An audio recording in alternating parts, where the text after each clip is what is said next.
얼마 전 롯데그룹의 현금 물줄기 역할을 하던 롯데케미칼이 실적 부진으로 여수 2공장 가동을 중단한다는 소식 전해드렸는데요. 롯데와 함께 우리나라 석유화학의 투톱인 LG화학은 여수 2공장 매각을 놓고 해외 기업과 막판 줄다리기를 벌이고 있는 것으로 확인됐습니다. 박승현 기자가 취재했습니다. LG화학이 지난 2021년 2조 7천억 원을 투입해 만든 여수 NCC 2공장입니다. 석유화학의 쌀로 불리는 에틸렌 생산의 핵심 시설이지만 중국의 공격적인 NCC 증설로 업황이 부진해지면서 공장을 돌리면 돌릴수록 손해가 나고 있습니다. LG화학은 석유화학 사업의 몸집을 줄이기로 하고 여수 NCC 2공장 매각을 추진하고 있습니다. LG화학은 쿠웨이트 국영 기업에 지분 절반을 넘기기로 하는 협상을 진행하고 있지만 막판 세부 조건을 놓고 합의점을 찾지 못하고 있습니다. 롯데케미칼과 하나솔루션 등 여수한단 다른 대기업들은 LG화학 2공장 지분 매각이 차질 없이 이루어지길 기대하고 있습니다. LG화학이 성공해야지만 석유화학 사업 구조 조정에 과감하게 뛰어들 수 있기 때문입니다. LG화학은 지난 3월 스티로폼 원료를 생산하는 여수 SM 공장에 이어 나주 공장 알코올 생산을 중단하면서 석유화학 사업 축소에 사활을 걸고 있습니다.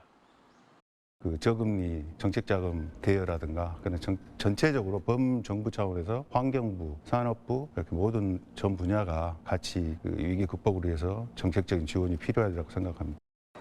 롯데케미칼과 함께 우리나라 석유화학의 투톱인 LG화학이 체질 개선에 나선 가운데 정부도 힘을 보태야 한다는 목소리가 커지고 있습니다. KBC 박승현입니다. 한 해 조 단위의 영업이익을 거두며 롯데그룹의 현금 물줄기의 역할을 하던 롯데케미칼이 눈덩이처럼 불어난 적자 탓에 결국 여수 2공장 가동을 멈춥니다. 중국발 과잉 공급 탓인데 롯데케미칼 실적 부진이 롯데그룹 전체의 경영 위기로 번지고 있습니다. 박승현 기자가 취재했습니다. 석유화학 제품 기초 소재를 생산하는 여수한단 내 롯데케미칼입니다. 지난 2021년 1조 5천억 원의 영업이익을 냈지만 이듬해부터 실적이 빠르게 악화되더니 2년 연속 적자를 기록했습니다. 올해도 3분기까지 누적 영업 손실이 6,600억 원에 달하면서 롯데그룹 전체의 경영 위기를 불러오고 있습니다. 석유화학 업황 부진의 재무 위기까지 겹치면서 롯데케미칼은 여수 1, 2, 3공장 가운데 2공장 가동을 중단하는 절차에 착수했습니다. 공급 과잉에 따라서 일시 가동 중단을 계획하고 있고 향후 방침에 대해서는 아직 정해진 게 없어요. 롯데그룹은 롯데케미칼의 위기를 진화하는 데 안간힘을 쓰고 있습니다. 우선 2조 원 규모의 회사채에 대한 신용 보강 목적으로 그룹의 상징인 6조 원 가치의 롯데월드타워를 은행권에 담보로 내놨습니다. 또 비핵심 자산 매각과 전략적 사업 철수를 통해 기초화학 비중을 현재 60%에서 2030년까지 30%로 줄이기로 했습니다. 특히 롯데케미칼 대표를 1년 만에 전격 교체하고 임원 30%를 퇴임시키면서 사업과 조직의 체질 개선의 속도를 내고 있습니다. 또 비주력 사업 정리 이렇게 해서 어떤 재무 건전성을 지금 강화한다든지 투자 속도 조절 등을 통해 가지고 보수적인 어떤 경영 기조로 지금 모색이 됩니다. 롯데그룹이 롯데케미칼을 살리기 위해 온 힘을 쏟아붓고 있는 가운데 석유화학 불황은 당분간 계속될 것으로 보이면서 실적 반등은 쉽지 않을 전망입니다. KBC 박승현입니다. 지난해 여수 산단 기업들의 총 매출액이 20조 가까이 줄어든 것으로 나타났습니다. 중국이 저가로 석유화학 제품을 쏟아내면서 어려움이 갈수록 커지고 있는데요. 위기에 빠진 석유화학 업계를 살려낼 대책 마련이 시급하다는 지적입니다. 박성호 기자의 보도입니다. 지난해 여수산단의 총 매출액은 92조 1,034억 원이었습니다.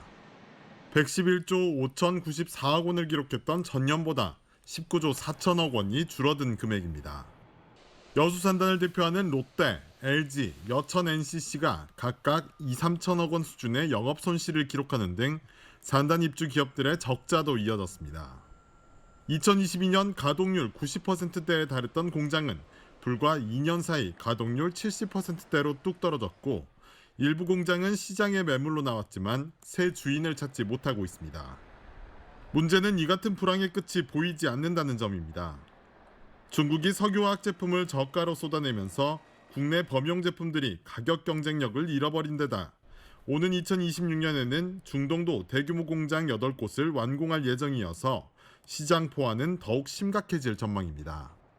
석유화학 업계의 위기가 일시적인 현상이 아니라는 건데 가격 경쟁력 회복을 위한 산업구조 재편이 필요하다는 목소리가 커지고 있습니다.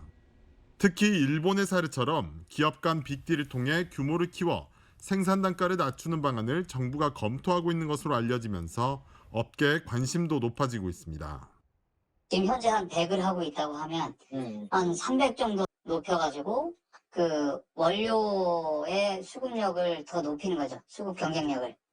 그러니까 원료가를 더 떨어뜨릴 수 있는 부분이 생기는 것도 있고 그거에 따라서 제품가도 훨씬 낮출 수 있으니까. 빅딜을 위한 독과점 규제 완화와 함께 산업용 전기요금 인하 등 생산 원가를 낮추기 위한 도움이 필요하다는 지적도 나옵니다. 글로벌 지금 시장에서 우리 제품을 팔아서 생산원가가 높기 때문에 제품에 어떤 경쟁이 없는데 여기다가 전기요금이 올리게 되면 생산원가가 더 가중되거든요. 결국은 수출을 못하게 되는 거죠. 정부가 다음 달 초 관계부처 합동으로 석유화학 경쟁력 강화 방안을 발표할 예정인 가운데 위기에 빠진 석유화학 업계를 구할 수 있을 만한 해법들이 제시될지 관심입니다. KBC 박송호입니다. 50년 동안 석유 화학 산업을 이끌며 대한민국 국가 경제의 한 축을 맡았던 여수 국가산업단지가 휘청거리고 있습니다.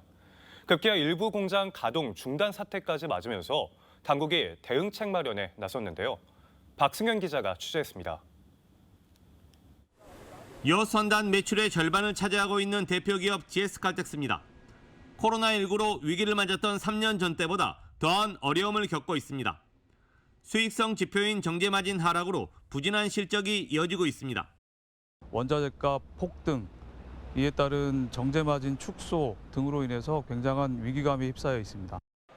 LG화학은 올 초 석유화학 원료를 생산하는 SM 공장 가동을 중단한 데 이어 나프타 분해 설비인 NCC 2공장 매각을 추진하고 있습니다.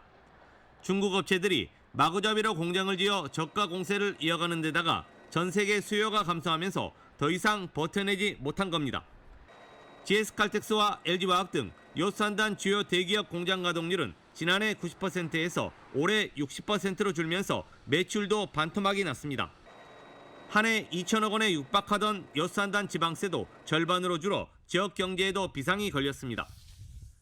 R&D 지원을 강화하고 산업 재편과 관련된 세제 지원이라든지 규제 완화 이런 부분을 정부에 적극 건의토록 하겠습니다. 아시아 최대 규모의 석유화학 단지로 300개 업체가 입주해 지난해 84조 원의 매출을 올린 여수산단. 반백년 대한민국 경제의 주춧돌 역할을 맡아온 여수산단이 장기 불황의 늪에 빠진 가운데 산단 경제를 살리기 위한 범국가 차원의 노력이 시급하다는 지적입니다. KBC 박승현입니다.